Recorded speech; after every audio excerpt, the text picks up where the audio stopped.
Daily, Casey Porter here. I actually have been broadcasting for the last 13 minutes and did not realize that I did not click live. I have been going all over the lineups. I've been going all over our topics for tonight and had no idea that I had forgot to push live until I looked into the chat and Denard said, let's get this show on the road. So I apologize for that. That is totally my fault. We are here. It is Sunday night in the big town on Dodgers Daily. So thank you so much for joining. I appreciate you hanging in with me. Hey, we're going to talk Dodgers lineups tonight. Had a chance to talk to Manny Pimentel, who is the scouting supervisor in the Dominican Republic. Super excited to release that interview this week. He talks all about Emil Morales. He talks about Hayati Pena, the three shortstops that the Dodgers got, Rafi Peguera. Hey, you will not want to miss who Pimentel, the scouting director in the DR, who he comps Rafi Peguera to in the outfield. You don't want to miss that. I'm going to play a clip of him kind of going over some of the international prospects that the Dodgers got from the DR. I also have a call out. We are also going to have an interview from the Venezuelan scouting representative as far as the guy who's over all the scouting in Venezuela. We're going to go over all the Venezuela international prospects too. So this week, Tuesday night, we're going to release our conversation with Manny Pimentel, and he's going to go all over the Dominican Republic. The Dominican Republic signings that the Dodgers had, including Emil Morales. So super excited about that. Also talked to Darren Olinger. You're not going to want to miss that one. Darren was one of the pitching coaches for AA Tulsa. Him and Ryan Dinnick. He worked with Emmett Sheehan this last year extensively. He worked with Kyle Hurt. He worked with River Ryan. He worked with all of these guys. And he goes very extensively and very thoroughly all through every single one of those pitchers with lots of video. And Darren is so analytical and he's so good behind the mic. You don't want to miss him talking about all of those guys. Okay, but most importantly, I want to hear from you guys tonight. As you can see, I'm by myself. I know that there's a big football game going on right now, and I was debating whether to go on or not and compete with the NFL, but I did it anyways. We had a good crowd last week, even where the Rams were on, so I said, hey, you know what? We'll throw it in the oven and see if it bakes, and we'll see if we can get a crowd going tonight. Yeah, Denard, let's get this show on the road. I'm glad you actually put that in there because I actually started at 8 o'clock and didn't realize that I didn't click the start live. Yo, okay, Daniel Berry Sports Highlight, good evening. Samuel, tough break, Casey, LOL, yeah.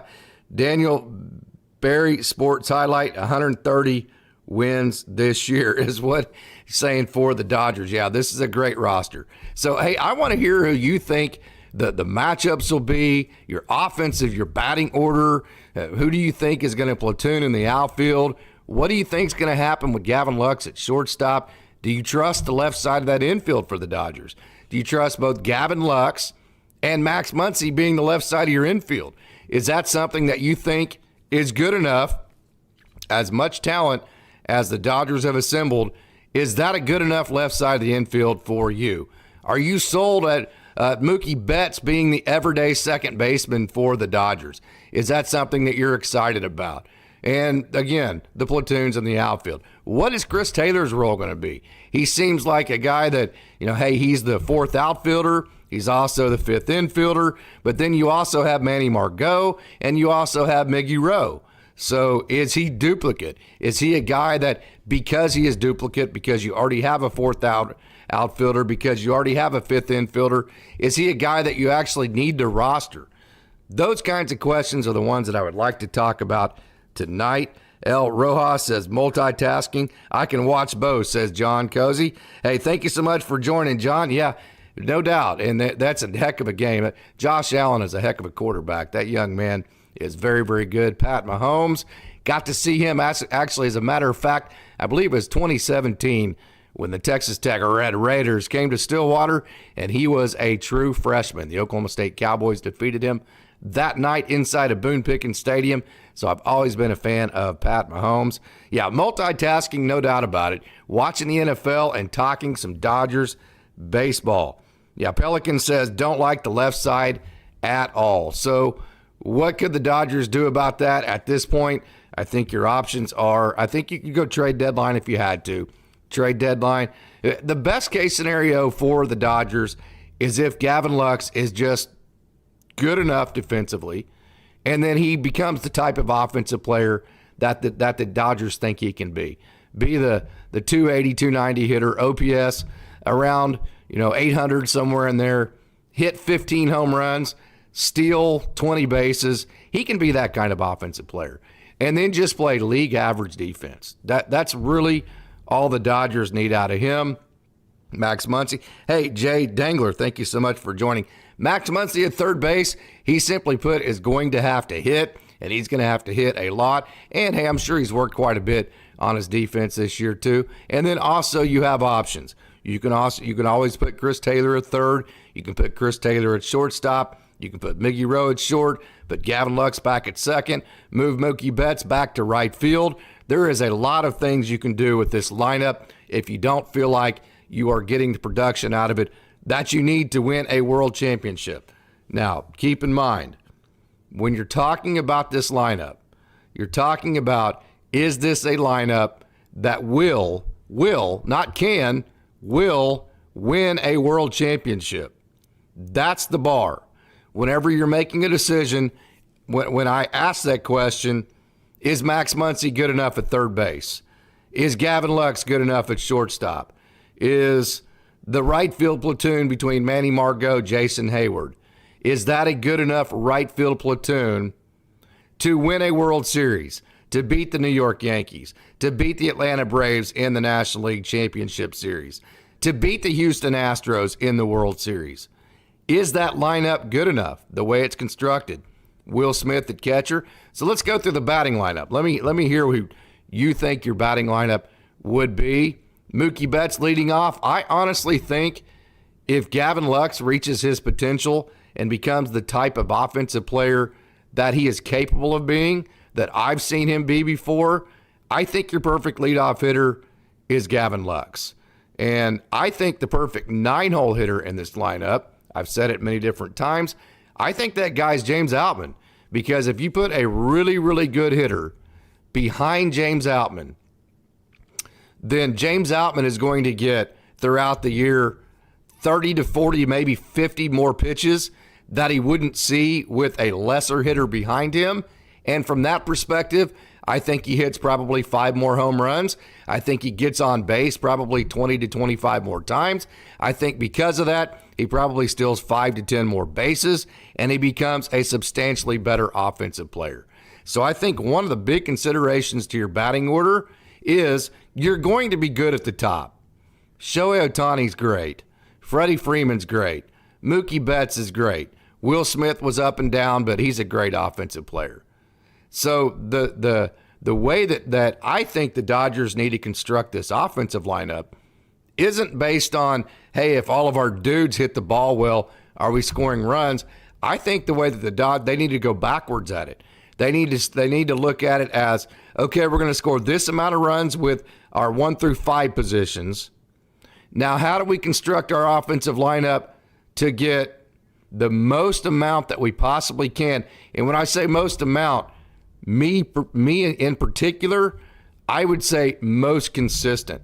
How can we most consistently get the most out of 6 through 9, 6, 7, 8, 9? I think the first way you do that is that you put, again, James Outman in a position in a lineup that has a good hitter behind him.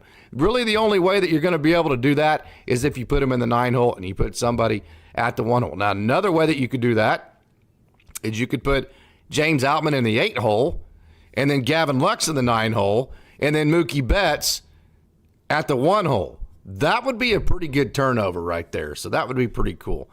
El Rojas says multitasking. Pelicans don't like the left side at all.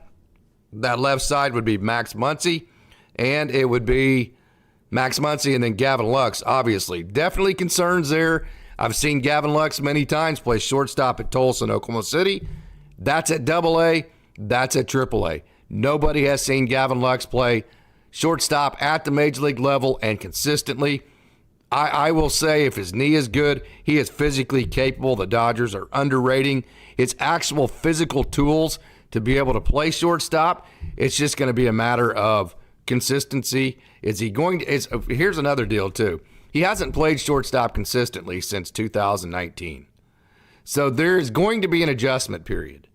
The Dodgers fans already don't trust him, at least not as much as a lot of fans trust their shortstops.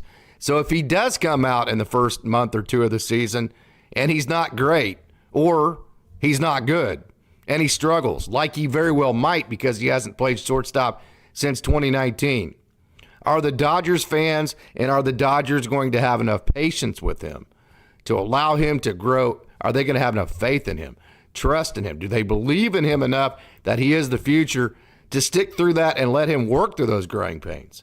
That'll be interesting to follow as well. What do you think about DJ Peters giving up as an outfielder and trying to convert to a pitcher? I saw DJ Peters many times in Oklahoma City. He still hit the furthest home run that I've ever seen hit at Bricktown Ballpark. In left center, there's a Hampton Inn and Suites, and he hit a baseball halfway up the Hampton Inn and Suites. It was the most impressive home run I have ever seen. 2019, I was on the grounds crew. We had a rain delay, and I actually got to talk to him and Gavin Lux for about 45 minutes during the rain delay. DJ Peters is one of the nicest human beings in the world. Super talented. I was super excited. I believe it was the Rangers that picked him up from the Dodgers and gave him a chance. I follow the box scores every day. It just didn't happen. There was just simply too much swing and miss. Hey, there was a lot of bang to what he could do, and he was a great athlete. I mean, he could hit a ball a mile, and when things went well, it looked like a right-handed version of Joey Gallo. I mean, it's like, whoo, look at that. And he could run, and he could play all the outfield positions. Just simply too much swing and miss. I have seen him throw the ball quite a bit from the outfield. He has that big, long, tall body, and the reason why I think a guy like DJ Peters, and we're going to talk a little bit later, why I think a guy like DJ Peters can convert is because his legs are so long. You know, Jared Caros played mostly offense too, and he converted to be a pitcher. River Ryan's a converted pitcher. But DJ Peters is so long, and his legs are so long, I think he's going to be able to get great extension towards home plate. And then also he had a very nice throwing motion. So I think that throwing motion where he's going to mainly come over the top is going to allow him to throw the ball more out front of his body than a lot of pitchers do. That's going to add to his extension. And from that perspective, I think that's going to give him a fastball profile that plays up pretty well. We'll see. And he's darn sure good enough athlete. I've mentioned a couple times lately, Ryan Pepio, the athletic ability he gave himself last year whenever he lost all the weight, and the River Ryan being a great athlete. Nick Fry, it's important. Being a great athlete's important. So I'm excited about it. We'll see. He's such a great human being. He is a major league talent. Just got to figure out where his abilities fit in the most. So, hey, great question there, Denard. Jay Dangler says, fire Doug's barber. Yeah, you're talking about Doug McCain on Dodgers Nation. I know you had Tim Rogers over there talking some prospects. They did a great job. He had me on last week. He released a couple of videos as well. So, yeah, D-Mac, Doug McCain, the best Dodgers content creator out there, hands down, no doubt about it. Samuel Ellis, there'll be some rough days in the infield, but won't make or break us. Phillies are worse, and they kick arse. So my question for that, Samuel, is how would you feel with that? That's great to say in 162. Hey, there's going to be rough days in our infield. Are you going to feel comfortable taking that statement into the playoffs, or do you think it'll all be worked out and it won't be as rough by the time the playoffs start?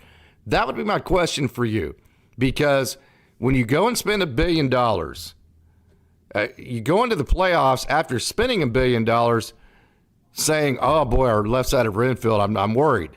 I mean, is that what you want to do? That's kind of what I'm saying. The margins matter. And so I'd be curious just to see what your thoughts are as far as a playoff scenario. John Cozy, thank you so much for joining. We have a good lobby going on tonight. I know Josh's mom and dad, Joel and Lavana. Awesome. Pelicans. I think Freddie needs to take some days off and slide Muncy to first once in a while. Whole team seemed gassed in the playoffs. That's a really good idea. Of course, Freddie Freeman continues to get better as he gets older. He's kind of defeating the odds as far as that goes. But I don't disagree with you there. If for no other reason, I think it'll help Max Muncy as much as anything. And then also Shohei Ohtani could take some days off, and Freddie could slip into that DH role, or Max Muncy could get the DH role as well. So that's another exciting part of this, Pelicans. That's a great comment to make. It's a great point to make, is that this is a Dodgers team that has so much depth that you can do those kinds of things. If you feel like there's something you need to do to maximize your health going for the playoffs, or just to maximize the pace that you're playing at to be able to maximize for playoff time, then you have the ability to do that. Because again, you have Chris Taylor as a fourth outfielder. You have Miggy Rowe as a fifth infielder. Then you have Chris Taylor that can play both outfield and infield. You have several guys that can play several different positions. You have platoons based on matchups all over you have a whole bunch of bullpen arms. They're almost all right-handed. Like I said, I still think the Dodgers need a left-handed leverage reliever. Tanner Scott would be my choice there. Maybe it's Clayton Kershaw too. I wouldn't have a problem with that. I'm just not sure that Kershaw would be up for taking that role. So we'll see. Hey, that's a great point, Pelicans. Denard, defense won't matter if the offense wins by 10 runs each game. Yeah, that would be the plan, no doubt, is to score enough runs to where the defense could have time to settle in. Again, that would be a scary philosophy to take into the playoffs.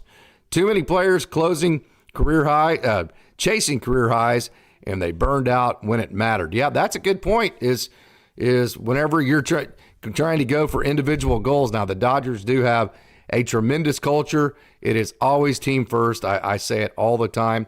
To be in the Dodgers organization, you have to be a great person first and a great baseball player second. And so I think the Dodgers do a great job of monitoring that type of situation. But that is a great point. And hey, by the way, Mike joined for our interview with Manny Pimentel, asked some great questions about Emil Morales and all of the other parts of the DSL, the Dominican Summer League. So super excited. Going to play a clip from that here a little bit later. You are going to get to see Emil Morales. You are going to get to see Heidi Pena. You are going to get to see Rafi Poguera. Tonight, you are going to get to see a sneak preview of them. So tell all your friends, get them over to Dodgers Daily, and let's have a good time talking Dodgers baseball. So, Mike, I appreciate your help on that interview.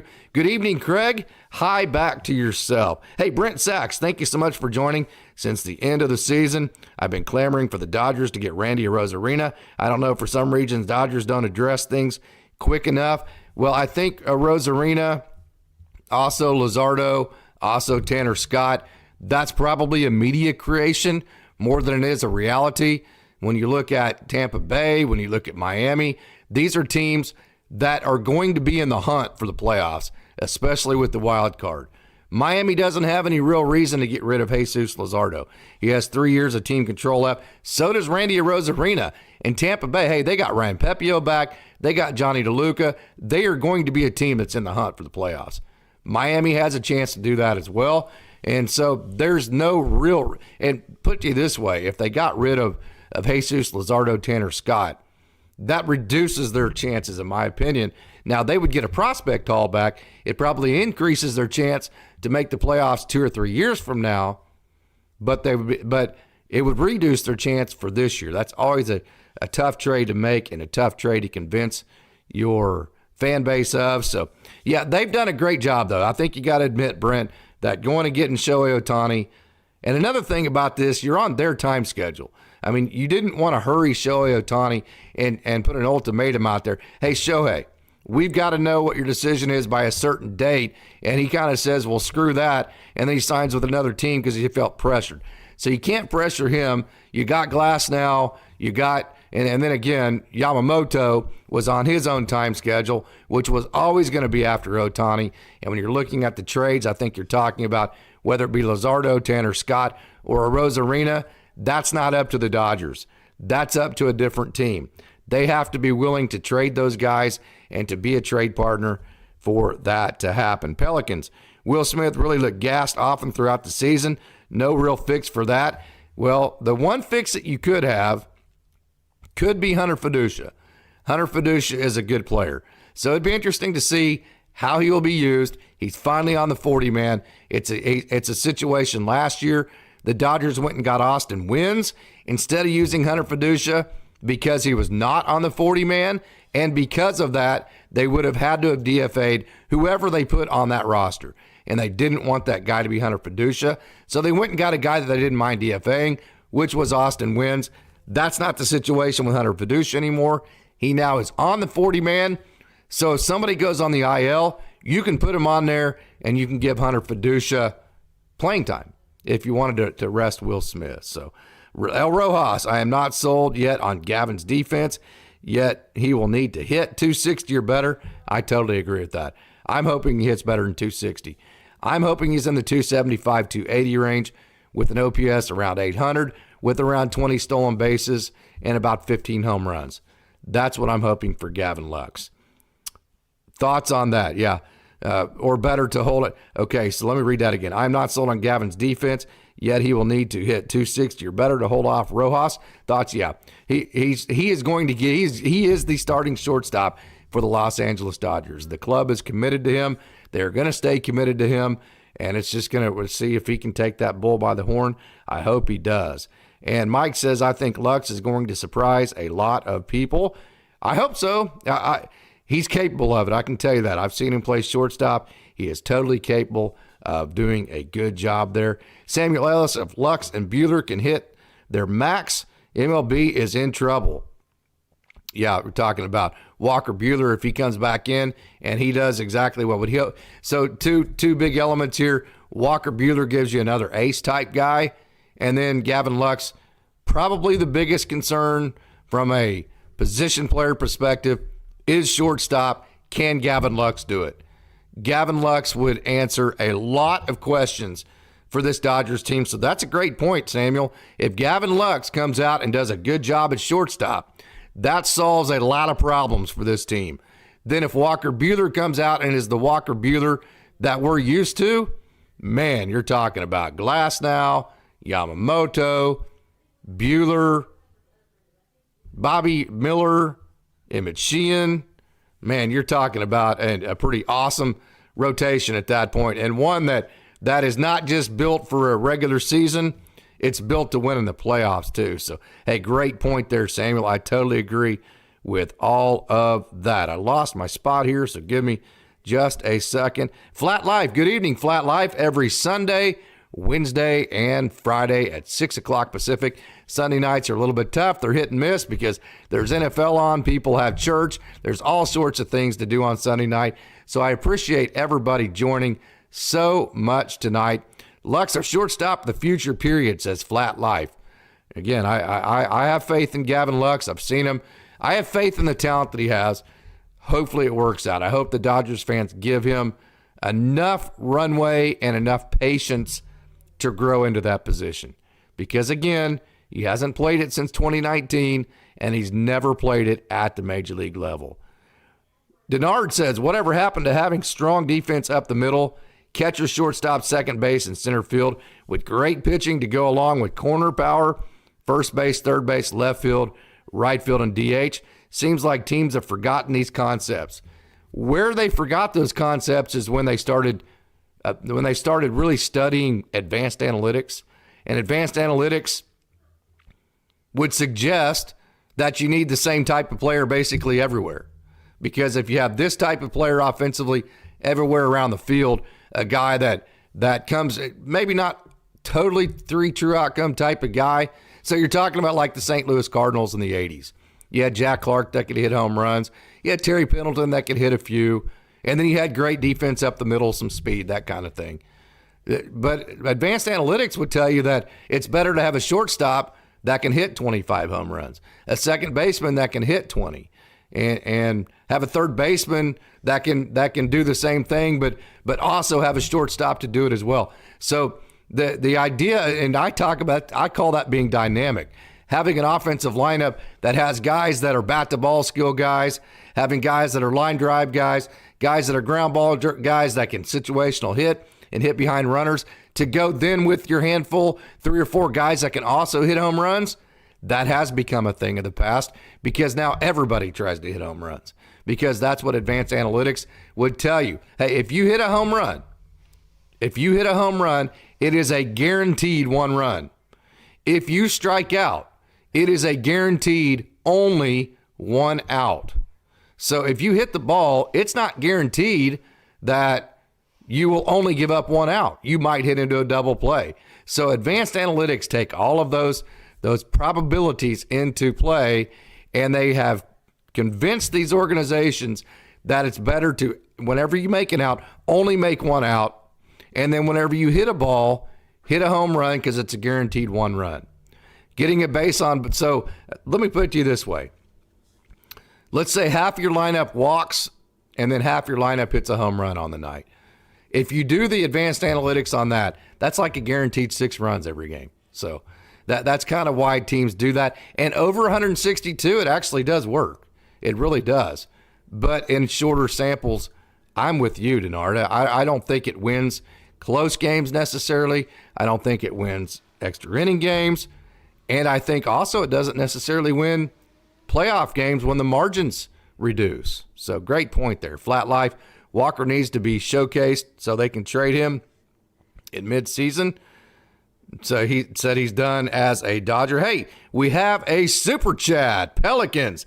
Thank you so much, Pelicans, for your super chat. What a wonderful thing that is. I certainly appreciate that, and certainly appreciate everybody showing up on a Sunday night. I actually don't have the football game on. If somebody in the chat could actually post the score of the football game, how much time is left, that would actually do me a big favor. So Flat Life says Walker needs to be showcased so they can trade him midseason. He's done as a Dodger. What do y'all think about that? I think Walker needs to be delayed and then pitched whenever he can finish the season. And I hope Walker has a great return. Got to see him in Oklahoma City last year. That was a lot of fun. Pelicans. Lux was as good defensively as Seager and Turner. Yeah, I would agree. And Siegs and Turner were brutal at times. Yes, the one thing I think you could say is that Corey Seager was not an elite defender. And I think everybody was expecting Trey Turner to be a better defensive shortstop than he actually was. So I would agree with you on that. So keep that in mind. That is a great point, Pelicans. And the knee brothers, me though, plus the bat. Let me read that again. Siegs and Turner were brutal at times. The knee brothers, me though, plus the bat. Yep. Okay, Flat Life. Hopefully they can use Yarbrough as a starter combined with Grove in the same game. Great point. I think Ryan Yarbrough, Mike Grove, they have the same role. One is right-handed, one is left-handed. That role would be swingman. Sometimes you're an inning, maybe a middle relief guy that's eating up 3 innings. Bullpen games will be big for those kind of guys that, as a piggyback maybe starter where you don't necessarily start the game, but you do come in and pitch 4 or 5 innings. So that swing guy that can do a little bit of everything. Then if you need a spot start and it needs to be left-handed, then it's Ryan Yarbrough. If you need a spot start and you need to be right-handed, Michael Grove could do that for you as well. So that's a great point. I love the versatility of both of those guys. Actually talked to Michael Grove, asked him that question. He said the goal is to be a starter. That's how he's preparing, but he is also preparing to pivot if needs be. So a great point there, Flat Life. Thank you for that comment.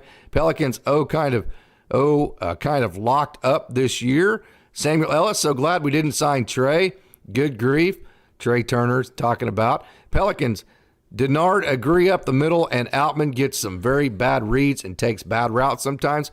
Betts at second base makes his bat even more valuable, and he was pretty good, in my opinion. I love the Mookie Betts move to second base.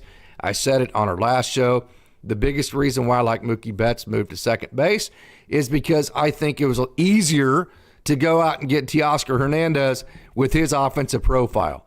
To go get an offensive profile of Teoscar Hernandez as a second baseman would have been very difficult for the Dodgers to do. and a lot more expensive. So they moved Mookie Betts to second base for different layers. One is Mookie Betts wants to play second base, so they're making him happy. I think they think he's going to be very good there. That's another factor. And then I think overall, by going and getting a Teoscar Hernandez, now overall they have a better offense. So I think that had different layers to it, and I like the way that they approached that. Brent Sachs, you make a good point. I'm just greedy, and I'm tired of watching the Dodgers flop in the postseason. If you go back to my show right after they got bowed out in the postseason, I think you would know that I was pretty pissed myself and pretty tired of the Dodgers not winning in the playoffs as well. Craig says Lux hits ninth, which will be a key to big innings. And hey, man, if you have Outman in front of Lux, two guys that can both steal 20 bases, and then if Lux is a really good offensive player, then you have Betts after that, Outman's going to get great pitches to hit.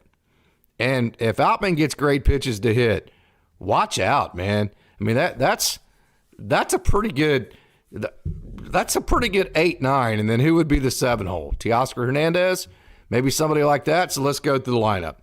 Lead off Mookie Betts in the 2 hole, Freeman, Shohei in the 3 hole, Max in the 4 hole, Will in the 5 hole, 6 hole. Let's go Teoscar 7 hole, James in the 8 hole, and then Lux in the 9 hole, and then that would leave Jason Hayward in the 7 hole.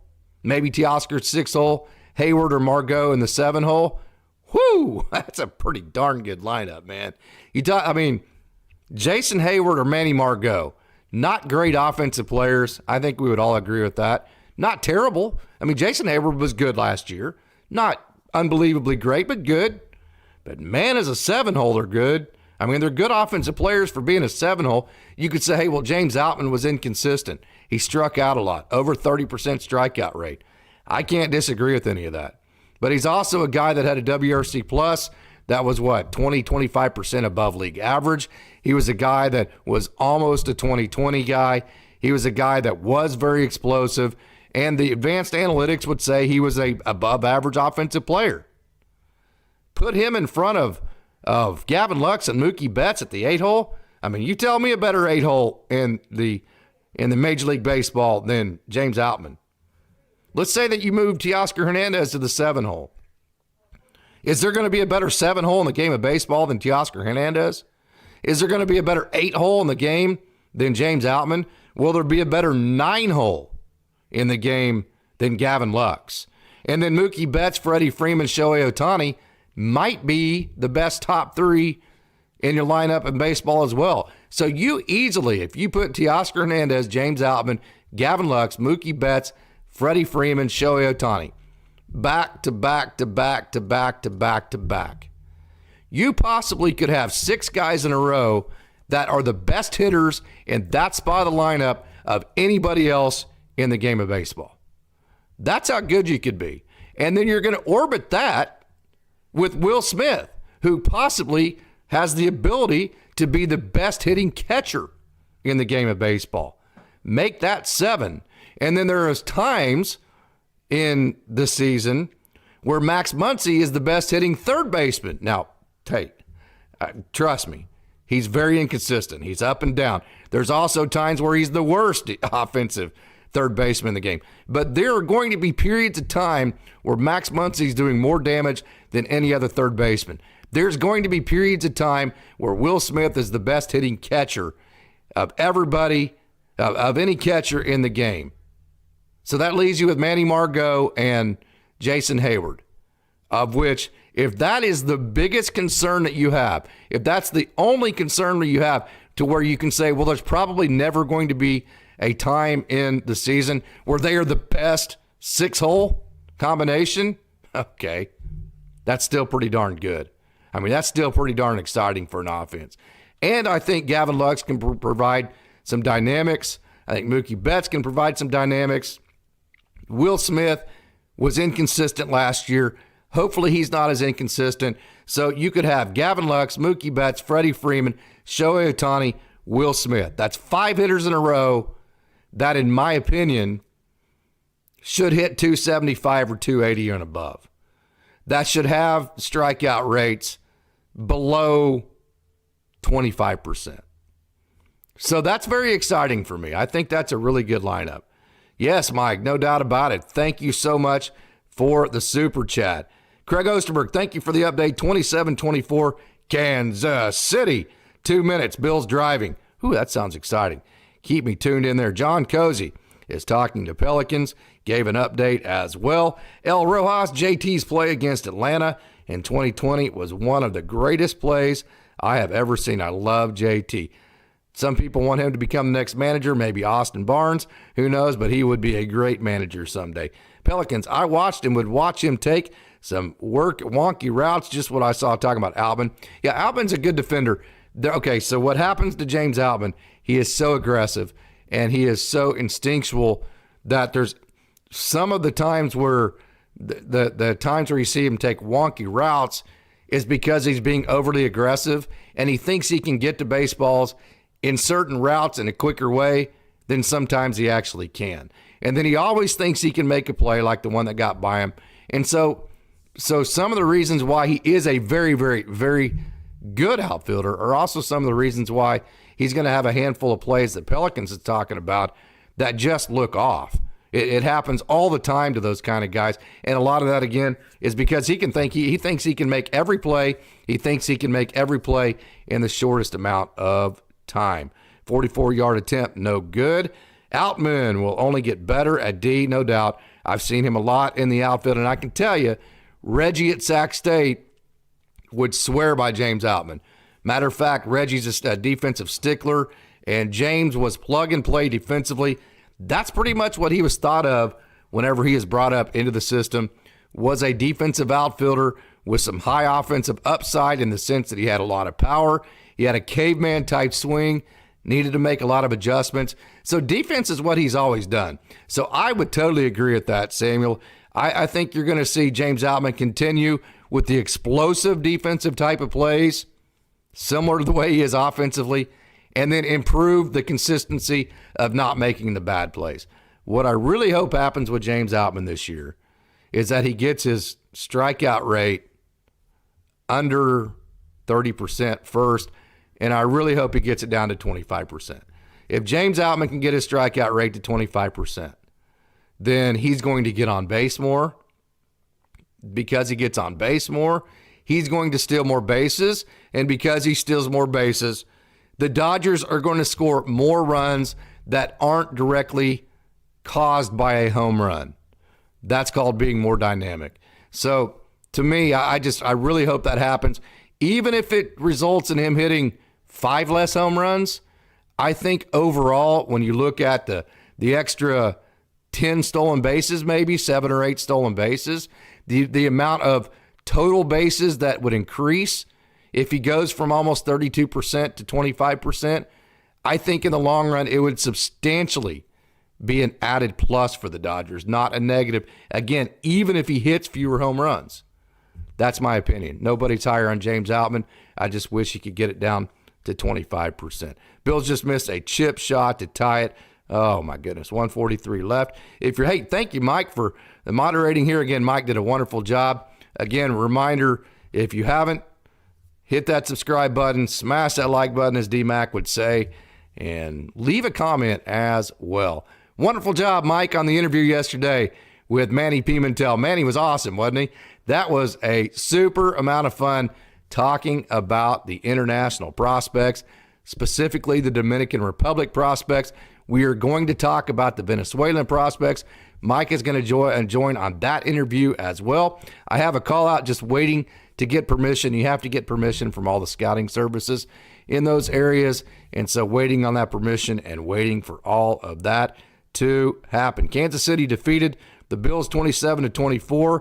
I appreciate the update on that. Believe it or not, I was rooting for the Buffalo Bills, and that's because Thurman Thomas was a great Buffalo Bill, and he's an Oklahoma State boy. He was one of my heroes growing up. He got to Oklahoma State in about 83, 84.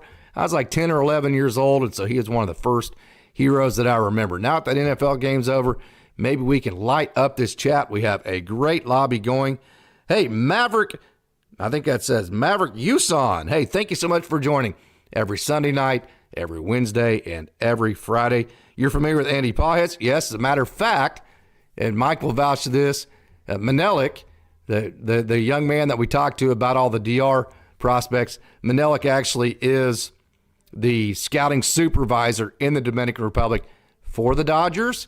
He is real tight with Andy Pajes, and he talks quite a bit about Andy Pajes in this interview. First, is he healthy? And second, do you think he's a better alternative as a hitter against left-handers in right field than Margot? He is not healthy at the moment, from what I've been told. Don't run around and quote me on that. I do think he will be healthy sometime this year. So is he healthy to start the season? I would say not to fight for a major league spot at this point. But I do think that Andy Pajes, this time next year, the Dodgers are hoping he becomes the starting right fielder.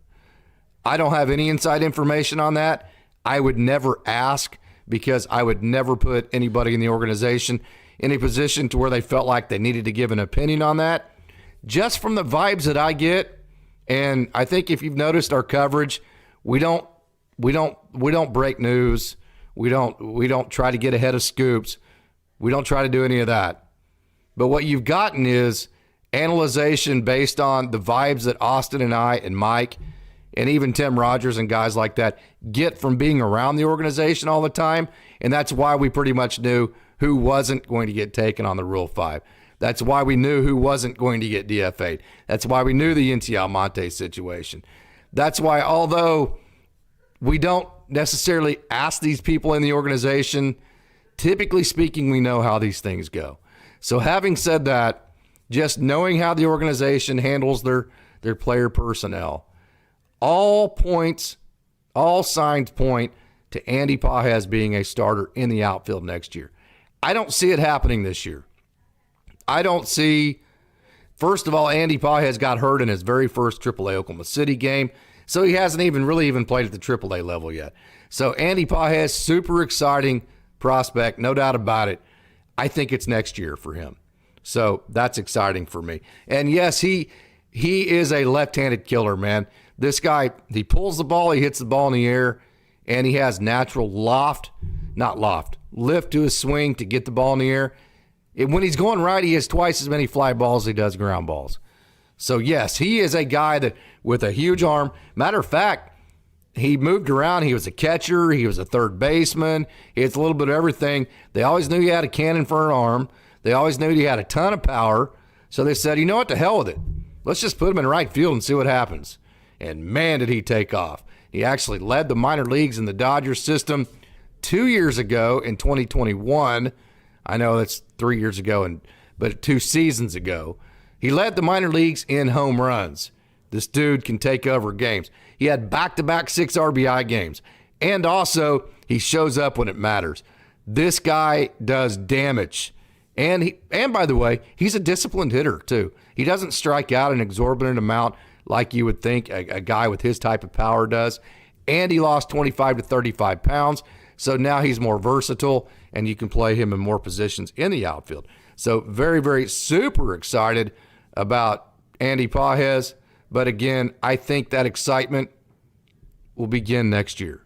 I do think that he will be considered a guy that if he does what he's supposed to, could very possibly be the starting right fielder next year. That's my opinion, based on the reads that I've gotten. That comes from no inside information. But again, we're pretty good at reading situations like this, so take that for what it's worth. Hey, Danielle, good evening. Thank you so much for joining. We have just a wonderful lobby going on tonight. Guys, I can't tell you how much I appreciate you guys showing up to these lives. They are so much fun for me. It means so much to me whenever we get a crowd like this, and it's so interactive. This is so fantastic. So thank you so much. We're all doing this together, trying to grow Dodgers Daily. Think of the difference in speed in this lineup as well. No JJD, no Peralta. I totally agree. This is a lineup, again, you could go 6 in a row to where Teoscar Hernandez could be the best 7-hole in the Major League Baseball. James Outman could be the best 8-hole in the Major League Baseball. Gavin Lux easily could be the best 9-hole. Mookie Betts could be the best leadoff hitter. Freddie Freeman could be the best 2-hole hitter. Shohei Ohtani could be the best hitter, period, in all the game. You could go 6, and then Will Smith could be the best catcher in baseball, hitting-wise. You could go 7 positions in the row and have the best hitter either in that spot of the lineup or at the position they play in all of baseball. And then when Max Muncy's going good, he could be the best hitting third baseman in baseball when he's going good. So there could be periods of time where you have 8 guys in your lineup that are the best at their position in baseball offensively. That's not an exaggeration. That's a fact. That's the type of offense the Dodgers have put together. Dang, man, that's pretty exciting. Can we start tomorrow, man? I am absolutely ready to go.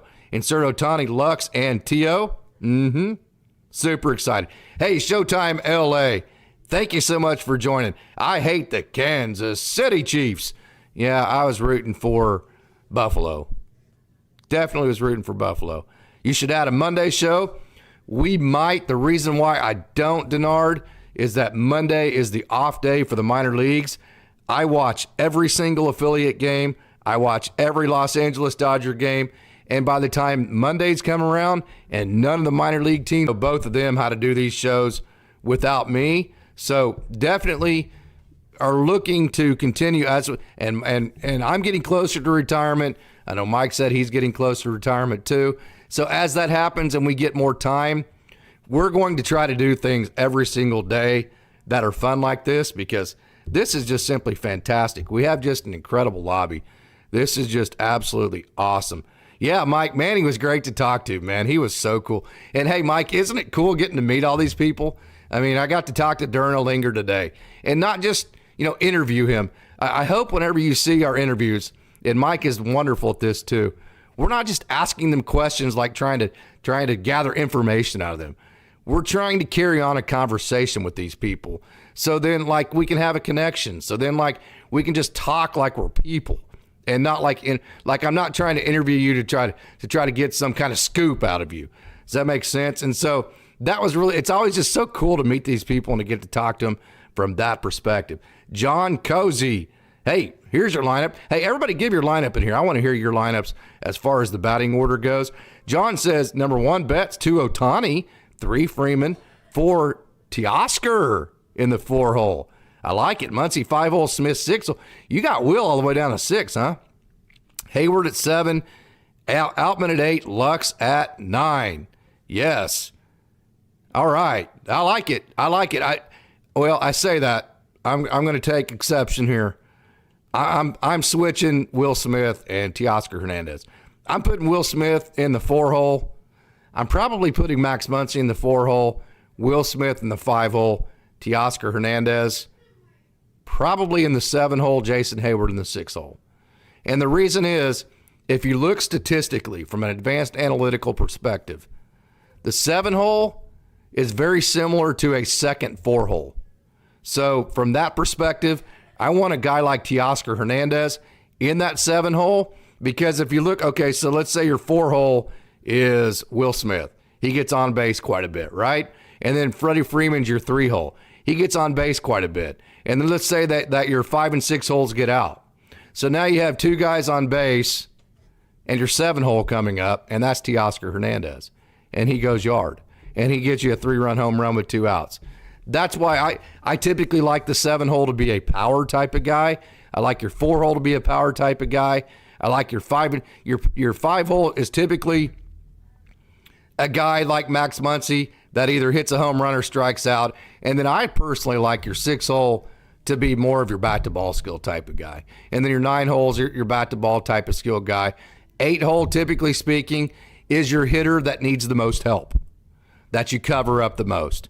A guy that can bunt, a guy that can do whatever. Of course, that's not James Outman. But in my opinion, with his experience, I think James Outman could stand to have the most amount of protection, the most amount of help to help him get the best pitches.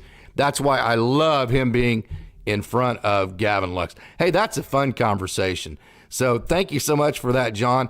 Benji, good evening. Thank you so much for joining. We have a wonderful lobby. John Causey says, against lefties, I'd bet Outman 7. You'd bat Outman 7 and Margot in the 8 hole. Yeah, and the Dodgers will do a lot of that too. I mean, you look at last year, it drives me insane. I hate it.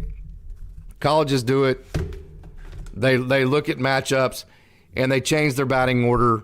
They change everything every day. I can tell you the players hate it all the way down to the college level. Not just the Dodgers. I haven't actually talked to any of the Dodgers hitters about this. So I'm specifically talking less about Dodgers players and more about college players, the many that I've talked to, and they hate it not showing up to the ballpark and not knowing where you're going to hit in the lineup. That just drives them insane. They would rather know every day I'm going to be the 4 hole. So-and-so is going to be in front of me. So-and-so is going to be behind me. Just think about your job. I mean, do you enjoy it when every single day you have no clue what anything's going to be like? Or do you enjoy having routine and knowing what your routine is going to be like? And then you have small changes around that, but your routine's basically the same thing every day. It's the same for them too. So, yeah, but they're going to do a lot of that. They're going to do a lot of changing the lineup based on the pitcher and the matchups and that kind of thing. Pelicans is saying that he likes that lineup. Dropping Smith in the lineup might keep him fresher. That's a great point. So 6 seems right. I just would hate, if you look at from a mathematical perspective, I would hate that Will Smith is losing that many at-bats over the season. Even if it's only like 20, I mean, I would rather Will Smith be getting those at-bats. I would rather Will Smith get 20 extra at-bats over a season than definitely Max Muncy and probably Teoscar Hernandez. But that's a great argument to have. That's not to say I'm right. That's just a great conversation. Benji says I was just on Tim. That's Tim Rogers at Dodgers 2080. Just on his channel, he mentioned you'll be doing an interview with Tyrone Lorenzo. Trinidad's going to translate. Yep. Talk to Tyrone this weekend. Talk to Trinidad. I have messaged Tyrone Lorenzo back, and I'm waiting for him to confirm that next Sunday is good for him for our interview. So that's going to be super exciting, no doubt about that. Hey, Hep C, thank you so much. I think Pajes gets called up in September. Very well could. But I think you're almost exactly right on. I don't think there's any way he won't, as long as he's healthy. And I think one is because he's good, and the Dodgers are going to want to see how good he is at the major league level. And it's like Doug McCain always says, hey, let's get that adjustment period started. The sooner that you expose a young man to the major leagues, the sooner that adjustment period started, like we saw with Ryan Pepio, like we've seen with Michael Grove, hopefully like we're going to see with Gavin Stone this year. So let's get Andy Pajes up there in September. Let's get that adjustment period started. Let's give him enough major league at-bats this year to where Andy Pajes can go into the offseason with the idea of what exact adjustments do I need to make to be a major league starting outfielder next year. Great point there, Hep C. Could not agree more. Jay and Margot will be a top 10 7-hole. Don't agree with that at all. And I think that possibly is going to be the weakest spot of your offensive lineup, Samuel.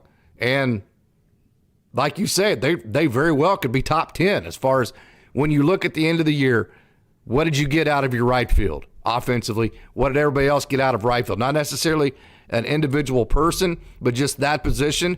I think their production easily could be top 10 offensive production for a right fielder. Definitely a left fielder if you move Mookie Betts back out to right field. No doubt.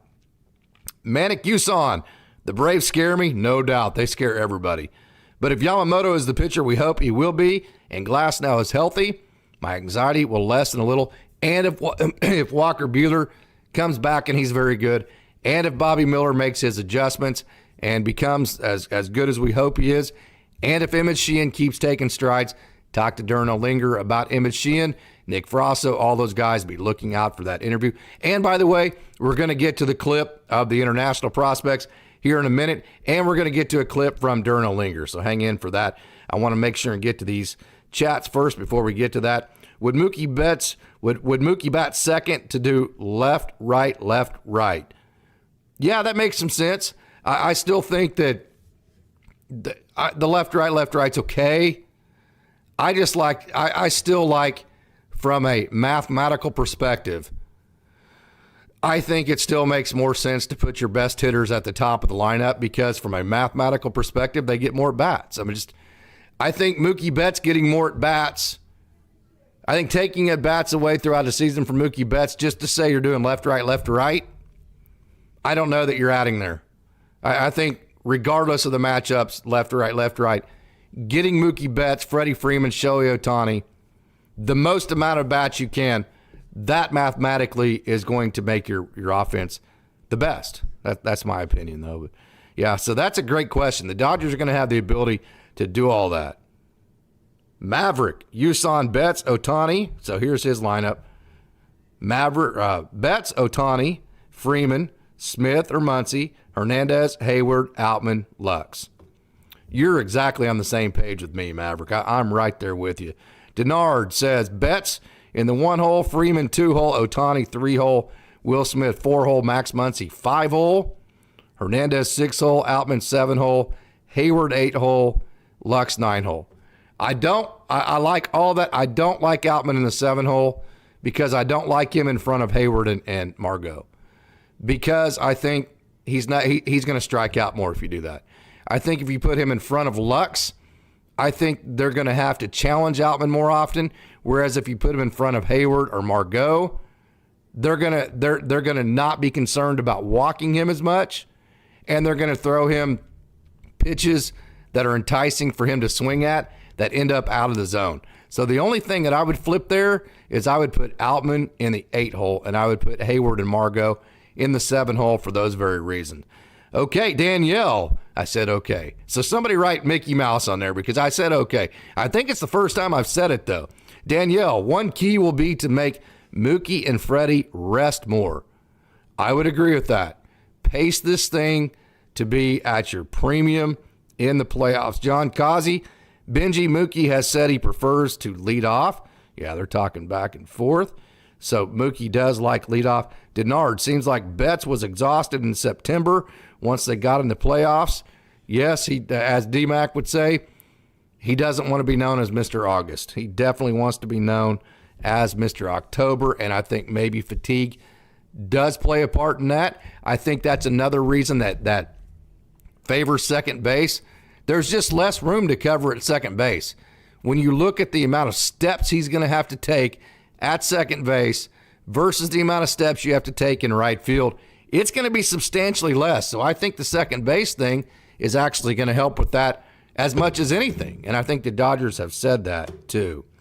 Pelicans, yes, no bowling during the season. Okay, so what I'm going to do now is I am going to get to at least a clip. This is just a clip of our conversation that we had with Manny Pimentel, the Dominican Republic scouting supervisor for the Dodgers. Keep in mind, there is an entire interview that's coming Tuesday, but you're going to see him give, at least in a clip fashion, talk about the Dominican Republic prospects the Dodgers just signed last week. Yeah, Morales showed us, we have a long history on him. We did a very good job there, and Morales shows a very advanced hitting ability and strike zone discipline. Jody Peña is a legit shortstop physically. A very skinny kid with athleticism, good actions. And Riley Peña is a shortstop, but it's more oriented as second base. He's not a physical kid. He could impact the game with his speed on the bases. Very smart and high IQ too. And they are shortstop right now, but different profiles. Every is a very athletic catcher. It's not the typical catcher that we know, that big kid, strong, stocky. Rafi Peguero shows a very interesting basket. That kid really can impact the ball. Mm-hmm. Right now, he moves very well. Okay, I saved the best for last, and that is the pitching. Axel Perez, Alexis Dominguez. So talk about those two. Those two young guys, they have very good bodies to get bigger and stronger. Right now, they are very lanky, like 6'4", 6'5" guys. And they shows a really good arm strength. So there you have it. There's at least a clip, a small clip of our conversation with Manny Pimentel. Thanks again to Mike Salas, our wonderful moderator, for helping with that interview. Emil Morales. Yes, he could end up playing third base. Yes, he could end up playing outfield. But you heard it right there. There is a sneak peek. Emil Morales, that's from a body perspective. His body's going to be big enough to be able to do that. But from a athletic perspective, from a footwork perspective, from an arm perspective, he is projected, and you heard it from the scouting supervisor, Manny Pimentel, that he is going to always be athletic enough to play shortstop. So super, super excited about him. And by the way, hey, the outfielder that the Dodgers picked up, Rafi Peguero, watch out. I can't wait until you guys watch this interview and find out who Manny Pimentel, not me, I'm accused of being too positive with these prospects. Hey, that's great. If that's the worst thing you can say about me, I'm doing something right. So they're not my words. This is Manny Pimentel's words and who he compares Rafi Peguero to. Mike, aren't you excited about that too? It is going to be awesome. I love it. I've watched this interview like 10 different times, and I'm just super excited about it. Of course, I love prospect talk. So, hey, tell me what you think about the international prospects from the DR. Again, these are just the Dominican Republic prospects. We are going to have an interview also with the scouting supervisor from Venezuela. And matter of fact, let me go ahead and get his name right now. Let me look to my left here and get his name so I don't. Andre Simancas. I have a matter of fact, I talked to him on the telephone last night. He has to talk to his boss. Going to get Andres on a Zoom interview. And that film that you saw on that preview there, by the way, Dodgers Daily is the only place you can watch that. There is one on Emil Morales that's on YouTube from Baseball America. I'm not sure if that was in that clip, but most of that came straight from Manny Pimentel, and Dodgers Daily is the only source that has that clip, that video. So this is the only place you can find that. And going to do that again for the Venezuelan prospects too. So look for that interview to premiere on Tuesday night. Super excited about that. And again, thank you for Mike for helping. Denard, let's get back to the comments. Seems Betts was exhausted. Yeah, we've already talked about that one. And Benji says, excited to watch Emil Morales. We are all very excited. And by the way, Mike asked a knockdown, drag-out, awesome question. Hey, as far as the shortstop, it is a position on the field that needs to be a leader. What do you think about Emil Morales' leadership skills? Wait till you hear Manny's response to that. That was a great question. Manny loved that question. Then Manny also talks about Andy Pages. He talks about Eddie Leonard, who he thinks that Eddie's is going to be in the major leagues this next year with Detroit. So he talks about some of the guys that he signed, O'Neal Cruz and all of those guys. He talks about them as well. So it's a great interview. Looking forward to it. Hey, Rika Kasumi, thank you so much for joining. I'm just curious as far as batting orders go. Back in the day, power hitters batting the 3-4-5 hole and speedy runner at first and contact hitter second. When did they change that logic? When teams started spitting out lineups through a computer. So you put it through a simulator. You say so-and-so's pitching. Here are the offensive players we have. Here's how they do against this style of pitcher, this style of not necessarily even pitcher, just the type of pitchers they throw. And then the computer says, well, advanced analytics would say this is the 9 guys you should put in your offensive lineup. And then not only that, this is the order you should put them in to maximize the amount of runs that you would get that night. That's literally what happens. And then you do have a human element to it. You have the brain trust that chews over all the data, all the information. It's not based on, like you said, like, hey, let's put a speed guy here, a power guy. It's based on how many runs can we score tonight based on the matchups. That's when it all changed. I don't like it. I'm not real big on it. And so it is what it is. It's not going away, especially in an organization like the Dodgers. But that is a great question, Rika. That's my response, and that's what I think. Okay, Ronald Acuna Jr., because we got Acuna Jr.'s, because we got a cousin of Ronald Acuna Jr. Which one is that? He actually, Manny didn't say it. He might have said that. If he did, I didn't pick up on. Hey, Jay, thank you so much for the super chat. Thank you so much for teaching us about all the prospects like nobody else, Casey. Really a valuable service you provide. Am I going to spring training? I think I am. I know Mike is. I hope I am. I talked to Manny. Manny said, I hope you go to spring training so we can meet and we can talk all about that. So I think I'm going to. I put in for my credentials, and because of the Shohei Ohtani effect, they're not giving a whole lot of credentials out anymore. And so it's going to be just show up and hope. But I do think that's going to happen. So, yes, I'm going to say yes to that, Jay. And, wow, thank you so much for that great compliment, those great words. I'm glad you enjoy the prospect talk.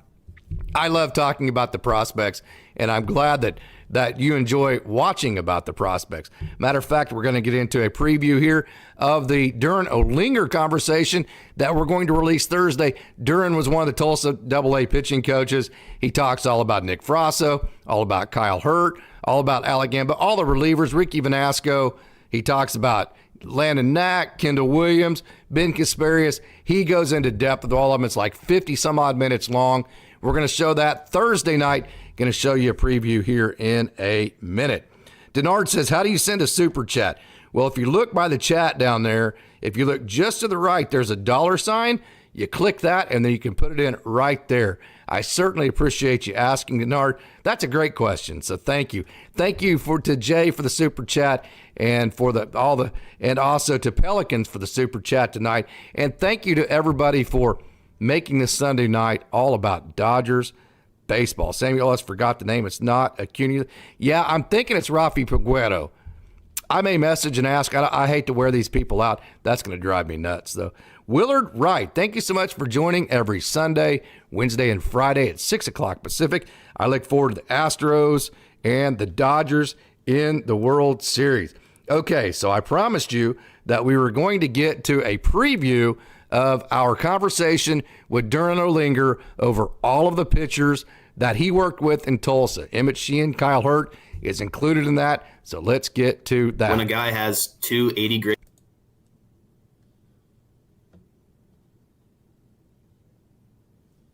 guys have developed in even a calendar year is just unbelievable.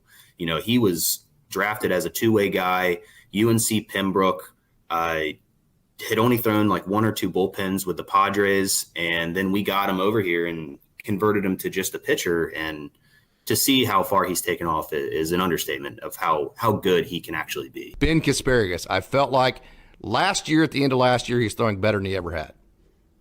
Yeah, I completely agree with you. So once again, I was fortunate enough to be able to coach Kasparius for the first half of 2021 in Rancho. Went up to Great Lakes the second half last year, endured some hardships for sure, you know, growing pains, right? That's kind of expected for everybody. And then he went back to Great Lakes this year and absolutely dominated the league, got up to us really early on in the year and was a seamless fit for us. The numbers that he had against righties last year were on another planet. And his crossfire and how twitchy he is for how tall how big his levers are truly incredible. And he hit the ground running when he came to us. High pitch ability, throws a two-seam and four-seam. I would say he leans a little bit heavier on the two-seam. He has the slider that took on more of a sweeper profile last year, and then the splitter was devastating at times. Yes. You know, we talk about the rock stars. You also need the rocks. Orlando Ortiz-Mayer may have gave you guys some of the most important innings of the year because he was so reliable. It is the full pitcher for a starting pitcher. I mean, he can do anything you ask him to do. You can't game plan against him because he'll be able to exploit you both horizontally and vertically in the zone. Ricky Vanasco, he exploded onto the scene, didn't he? Oh, there's no question about that. So both Gamby and Rooney were in Tulsa the entire year prior with Denick, and to see them kind of explode onto the scene and buy into everything that they needed to do to get better was really cool to see. Now, what a year that Fish had. His ability to throw the curveball and slider in zone as high of a percentage that he does is unbelievable. Slider monster. That's who Knowles is. And he had some unbelievable stretches with us this past year in the bullpen. He went through some ups and downs with us when he first got up there, but it was more so trying to fit the arsenal together. And a testament to him. I mean, this kid works so hard, and that's the main reason why he's going to be as good as he's going to be. Subby, Ryan Sublette, man, he is very difficult to hit, isn't he? Hides the ball extremely well. It's just a throw that you don't ever see. Yeah, Dottie's another guy like I just talked about with Pilarski. He can do anything he wants to a baseball. He is so talented in terms of being able to spin anything and get it to move any direction. Ben Harris, I was lucky enough to have Ben in the first half in 22 in Rancho. Saw him strike the world out, literally strike the world out. And to see him last year, obviously still struck a lot of people out. It was over 35% this past year. The fastball it doesn't get hit. Kevin Gowdy, he made a bunch of strides this year, didn't he? Yeah, he really did. As soon as he transitioned to the two-seam, it was game over for everybody.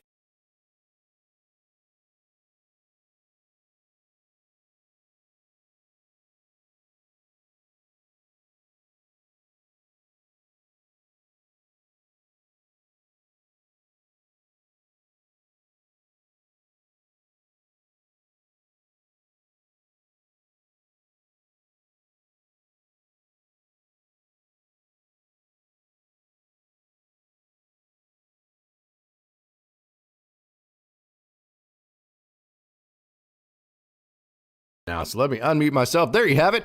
There is a preview of our conversation that we had with Duran Olinger. Again, Duran is one of the most well-versed human beings that you'll ever meet. And by the way, kind of a cool anecdote about Duran. He pitched at Davidson. Didn't get, I'm not sure if he got drafted. I think he signed as an undrafted free agent by Boston. Had like a 6-month long pro career. No big deal there. But okay, so he got really hot at Davidson his senior year, and they went on the road to North Carolina, and Duran pitched like a whole bunch for this team, and he was just simply fantastic. And the last play of that regional, Duran was covering first base on a ball hit to the first baseman, and it was questionable whether he hit first base or not. I can remember it on ESPN. It was kind of controversial. And they called him out, and Davidson had gone on the road to defeat the mighty North Carolina Tar Heels. And do you know who the hitter was that he got to ground out to the first baseman for the last out? It was Michael Bush. Man, baseball is such a small world. That was super cool. So, okay, yeah, Mike does a great job. Can't wait for these full interviews. You don't get these types at any other site. Another reason to love Dodgers Daily. Thank you so much for that, Tomatley. Yes, and I totally agree with you, Jay. Mike does a fantastic job for Dodgers Daily, and I am super excited about all the content that he's going to bring in the future. So this week, here's what we have going on this week. Going to have a hot take tomorrow. I have several little tidbits on prospects that I want to get out, like on Maddox Bruns, Ronan Kopp, and guys like that maybe an Austin Gauthier, that I wanted to cover and get back over so people would be aware of just how great these guys were last year. So going to have a hot take on some of the great numbers and data of prospects tomorrow. And then Tuesday, we're going to have our interview with Manny Pimentel, the scouting supervisor in the DR. Wednesday, we're going to have our live show and then another hot take. Thursday, we're going to have our conversation with Duran Olinger. And then Friday, hey, there is another super chat. Look at there. Hey, thank you so much. $5 from Denard. Can you do a YouTube video on a past prospects who are highly touted but didn't make it to the Major League show? I certainly can do that, Denard. No doubt about that. I 100% can do that. Michael says, try being a Yankees fan. So then Friday, we're going to have our Dodgers Dawgs show, and then the next show after that, prospects wise, is going to be in our top prospects series, where we cover our prospects 11 through 20. So man, lots of prospect talk, lots of Dodgers talk, lots of fun coming up on Dodgers Dawgs. So super excited. Tell everybody that you know about every Sunday. Wednesday and Friday. And hey, turn on those notifications so when we release that interview with Manny, when we release that interview with Duran, that you're make sure and you're aware of it. And then our hot take tomorrow about some of the best prospect work in the system. And then our hot takes. Hey, let me know in the chat, by the way. Leave me a comment what topics you want on these hot takes. Sometimes I guess, like apparently the robo-ump topic wasn't like a real big one, which is fine. Hey, that's great. I've got all sorts of different topics, and they're out there. And the robo-ump thing might come back up, say in spring training or in a big game, the Dodgers, an umpire makes a bad call. I might re-release it or not re-release it, but, put it back on social media. So it can stand the time. But hey, tell me, what topics do you think would be the best for some hot takes? We would love to do our hot takes on what you want to hear about, the hot topics that you want to know about, so we can do a deep dive into them, and they could be meaningful for you. They're not meant to be clickbaitish. They're not meant to be, hey, we're just trying to do something outlandish to get your attention. They're meant to be meaningful and to have real content. I hope by now you understand at Dodgers Daily, Tim Rogers the same way at 2080. We don't put out content unless it has meaning behind it. Hey, Nando, good evening. Thank you so much for joining. Joining Dodgers should roll the dice on DJ Peters coming back as a pitcher. Yeah, we talked about that earlier today. I love DJ. Had a chance to meet him. What topics do you want to see covered on the hot takes? They're 7 to 10 minutes. Austin and I can do, and Mike can do deep dives into topics that are meaningful to you. Hey, Zella, good evening. Do you think they'll have Ohtani to close out games in the postseason? I do not. They will not go there.